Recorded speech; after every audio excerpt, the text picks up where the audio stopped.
नमस्कार प्यारे शिक्षकों, आप सभी का स्वागत है एक बार फिर से बिहार बीपीएससी आरएमबीबीएस की नई कक्षा में। आज की इस कक्षा में हम बात करने वाले हैं सामान्य विज्ञान, जिसमें हम बात करने वाले हैं 30 ऐसे महत्वपूर्ण प्रश्न का जो आपके बिहार शिक्षक भर्ती अगस्त 2024 एग्जाम के लिए महत्वपूर्ण साबित होने वाले हैं। तो चलिए वीडियो को करते शुरू। वीडियो शुरू करने से पहले यदि आपको वीडियो अच्छा लगे तो प्लीज़ वीडियो को लाइक कर दीजिएगा और चैनल पर पहली बार आए हैं तो एक सब्सक्राइब भी कर दीजिएगा। चलिए देखते हैं आज का पहला प्रश्न। पहला प्रश्न कहता है पानी का घनत्व अधिकतम कितना होता है। पानी का घनत्व अधिकतम याद रखिएगा 4 डिग्री सेल्सियस होता है। ऑप्शन हो जाएंगे इसका बी। चलिए प्रश्न बढ़ते हैं 2 की ओर। प्रश्न 2 कहता है चाबी भरी घड़ी में कौन सी ऊर्जा होती है। चाबी भरी घड़ी में याद रखिएगा स्थितिज ऊर्जा होती है। ऑप्शन हो जाएंगे इसका बी। चलिए प्रश्न बढ़ते हैं 3 की ओर। प्रश्न 3 कहता है ध्वनि तरंगों की प्रकृति होती है। ध्वनि तरंगों की प्रकृति याद रखिएगा अनुदैर्ध्य होती है। ऑप्शन हो जाएंगे इसका बी। चलिए प्रश्न बढ़ते हैं 4 की ओर। प्रश्न 4 कहता है ध्वनि की चाल अधिकतम होती है। ध्वनि की चाल अधिकतम ठोस में होती है और ठोस यानी कि इस्पात हो जाएगा इसका आंसर। ऑप्शन हो जाएंगे इसका डी। चलिए प्रश्न बढ़ते हैं 5 की ओर। प्रश्न 5 कहता है ऊष्मागतिकी का प्रथम नियम किस अवधारणा की पुष्टि करता है। ऊष्मागतिकी का प्रथम नियम याद रखिएगा ऊर्जा संरक्षण का पुष्टि करता है। ऑप्शन हो जाएंगे इसका ए। चलिए प्रश्न बढ़ते हैं 6 की ओर। प्रश्न 6 कहता है प्रकाश तरंग किस प्रकार की तरंग है। प्रकाश तरंग याद रखिएगा एक अनुप्रस्थ तरंग होती है। ऑप्शन हो जाएंगे इसका ए। चलिए प्रश्न बढ़ते हैं 7 की ओर। प्रश्न 7 कहता है निर्वात में प्रकाश की चाल होती है। निर्वात में प्रकाश की चाल 3 × 10⁸ मीटर प्रति सेकंड होती है। ऑप्शन हो जाएंगे इसका ए। चलिए प्रश्न बढ़ते हैं 8 की ओर। प्रश्न 8 कहता है इंद्रधनुष किसके कारण बनता है। इंद्रधनुष याद रखिएगा प्रकाश के परावर्तन एवं अपवर्तन के कारण बनता है। ऑप्शन हो जाएंगे इसका डी। चलिए प्रश्न बढ़ते हैं 9 की ओर। प्रश्न 9 कहता है आकाश का रंग नीला प्रतीत होता है किसके कारण। आकाश का रंग नीला प्रतीत होता है याद रखिएगा प्रकाश के प्रकीर्णन के कारण। ऑप्शन हो जाएंगे इसका सी। चलिए प्रश्न बढ़ते हैं 10 की ओर। प्रश्न 10 कहता है अस्त होते समय सूर्य लाल दिखाई देता है। अस्त यानी कि डूबते समय सूर्य का रंग लाल दिखाई देता है किसके कारण, तो याद रखिएगा प्रकाश के प्रकीर्णन के कारण। ऑप्शन हो जाएंगे इसका बी। चलिए प्रश्न बढ़ते हैं 11 की ओर। प्रश्न 11 कहता है अम्ल वर्षा का पीएच मान कितना होता है। अम्ल वर्षा का पीएच मान याद रखिएगा 5.5 या उससे कम होती है। ऑप्शन हो जाएंगे इसका ए। पीएच स्केल का खोज याद रखिएगा सोरेनसन के द्वारा किया गया था।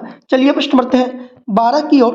प्रश्न 12 कहता है मानव रक्त का पीएच मान कितना होता है। मानव रक्त का पीएच मान 7.4 होता है। ऑप्शन हो जाएंगे इसका ए। चलिए प्रश्न बढ़ते हैं 13 की ओर। प्रश्न 13 कहता है दूध है। दूध याद रखिएगा एक प्रकार का पायस होता है। ऑप्शन हो जाएंगे इसका ए। चलिए प्रश्न बढ़ते हैं 14 की ओर। प्रश्न 14 कहता है भविष्य का ईंधन किसे कहा जाता है। भविष्य का ईंधन याद रखिएगा हाइड्रोजन को कहा जाता है। ऑप्शन हो जाएंगे इसका ए। चलिए प्रश्न बढ़ते हैं 15 की ओर। प्रश्न 15 कहता है निम्नलिखित में से किसे औरम कहा जाता है। औरम याद रखिएगा सोना को कहा जाता है। ऑप्शन हो जाएंगे इसका बी। चलिए प्रश्न बढ़ते हैं 16 की ओर। प्रश्न 16 कहता है बायोगैस को किसी अन्य नाम से भी जाना जाता है। बायोगैस को जो है ना दूसरा नाम से भी जाना जाता है जिसे हम लोग गोबर गैस कहते हैं। ऑप्शन हो जाएंगे इसका सी। चलिए प्रश्न बढ़ते हैं 17 की ओर। प्रश्न 17 कहता है आधुनिक आवर्त सारणी का आविष्कार किसने किया था। आधुनिक आवर्त सारणी का आविष्कार मोसले के द्वारा किया गया था, लेकिन यहाँ पे नहीं है, याद रखिएगा यहाँ पे मेंडलीफ हो जाएगा। ऑप्शन हो जाएंगे इसका बी। चलिए प्रश्न बढ़ते हैं 18 की ओर। प्रश्न 18 कहता है आधुनिक आवर्त सारणी में है। आधुनिक आवर्त सारणी में याद रखिएगा 18 वर्ग है और 7 आवर्त है। ऑप्शन हो जाएंगे इसका बी 18 समूह और 7 आवर्त। चलिए प्रश्न बढ़ते हैं 19 की ओर। प्रश्न 19 कहता है निम्नलिखित में से कौन सा तत्व एक उपधातु है। याद रखिएगा सिलिकॉन जो है ये एक उपधातु है। ऑप्शन हो जाएंगे इसका डी। चलिए प्रश्न बढ़ते हैं 20 की ओर।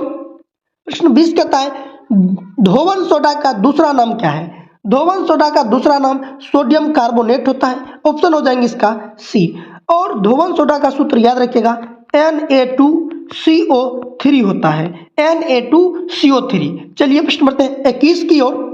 प्रश्न 21 कहता है लिटमस अम्ल क्षार सूचक प्राप्त होता है। लिटमस अम्ल क्षार सूचक याद रखिएगा लाइकेन से प्राप्त होता है, ऑप्शन हो जाएंगे इसका बी।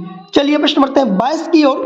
प्रश्न 22 कहता है शैवाल विज्ञान किसका अध्ययन है। शैवाल विज्ञान में याद रखिएगा शैवाल का अध्ययन करते हैं, ऑप्शन हो जाएंगे इसका बी। चलिए प्रश्न बढ़ते हैं 23 की ओर। प्रश्न 23 कहता है मैंजीफेरा इंडिका किसका वैज्ञानिक नाम है। मैंजीफेरा इंडिका आम का वैज्ञानिक नाम होता है, ऑप्शन हो जाएंगे इसका बी। अब आप लोगों के लिए एक होमवर्क है कि मनुष्य का वैज्ञानिक नाम क्या होता है। इसका जवाब आप लोग कमेंट कीजिएगा कि मनुष्य का वैज्ञानिक नाम क्या होता है। चलिए प्रश्न बढ़ते हैं 24 की ओर। प्रश्न 24 कहता है मूली किसका एक उदाहरण है। मूली याद रखिएगा मूली एक प्रकार का जड़ होता है, ऑप्शन हो जाएंगे इसका बी। चलिए प्रश्न बढ़ते हैं 25 की ओर। प्रश्न 25 कहता है आलू क्या है। आलू एक प्रकार का तना होता है, ऑप्शन हो जाएंगे इसका बी। चलिए प्रश्न बढ़ते हैं 26 की ओर। प्रश्न 26 कहता है निम्नलिखित में से कौन सा रूपांतरित तना है। रूपांतरित तना याद रखिएगा आलू का होता है, ऑप्शन हो जाएंगे इसका डी। चलिए प्रश्न बढ़ते हैं 27 की ओर। प्रश्न 27 कहता है प्याज में खाद्य पदार्थ किस रूप में संचित रहता है। प्याज में खाद्य पदार्थ याद रखिएगा सेलुलोज के रूप में संचित होता है, ऑप्शन हो जाएंगे इसका ए। चलिए प्रश्न बढ़ते हैं 28 की ओर। प्रश्न 28 कहता है फूलों के अध्ययन को कहते हैं। फूलों के अध्ययन को क्या कहते हैं, तो याद रखिएगा एंथोलॉजी कहते हैं, ऑप्शन हो जाएंगे इसका ए। चलिए प्रश्न बढ़ते हैं 29 की ओर। प्रश्न 29 कहता है जीवन चक्र की दृष्टि से पौधों का सबसे महत्वपूर्ण अंग है। जीवन चक्र की दृष्टि से पौधों का महत्वपूर्ण अंग याद रखिएगा उसका पुष्प होता है, ऑप्शन हो जाएंगे इसका ए। चलिए प्रश्न बढ़ते हैं 30 की ओर। प्रश्न 30 कहता है सबसे छोटा फूलों वाला पौधा कौन सा है। सबसे छोटा फूलों वाला पौधा याद रखिएगा उल्फिया है, ऑप्शन हो जाएंगे इसका ए। तो ये था सामान्य विज्ञान से रिलेटेड 30 ऐसे महत्वपूर्ण प्रश्न जो आपके बिहार शिक्षक भर्ती अगस्त 2024 या किसी भी कॉम्पिटिटिव एग्जाम के लिए महत्वपूर्ण साबित होने वाले हैं। वीडियो आप लोगों को कैसा लगा कमेंट करके बताइए। अगर वीडियो आप लोगों को अच्छा लगा हो तो प्लीज़ वीडियो को शेयर कीजिए अपने दोस्तों के साथ, और चैनल पे नए आए हैं तो चैनल को सब्सक्राइब भी कर लीजिए। फिर मिलते हैं नए वीडियो के साथ, तब तक के लिए जय हिंद।